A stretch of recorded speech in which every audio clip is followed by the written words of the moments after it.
This is a guide on how to comment on 3D assets on Nimbler. Commenting on 3D assets with the drawing tool will allow everyone to situate the comment as seen from the exact camera angle of the asset. Commenting with the pin comment option will allow for the comment section to be seen from all angles.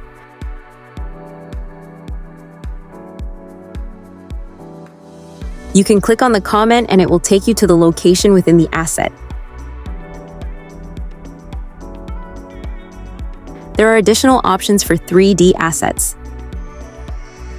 You can change the background color,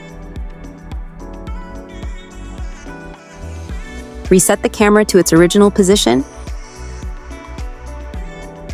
and choose the orbital camera view, which centers the object and allows rotation. For Environment 3D objects, the wing option provides more control over how the asset can move around. This offers a detailed way to position the asset at specific angles. You also have access to render mode options: render, solid wireframe, vertex normals, normal map, and UV layout.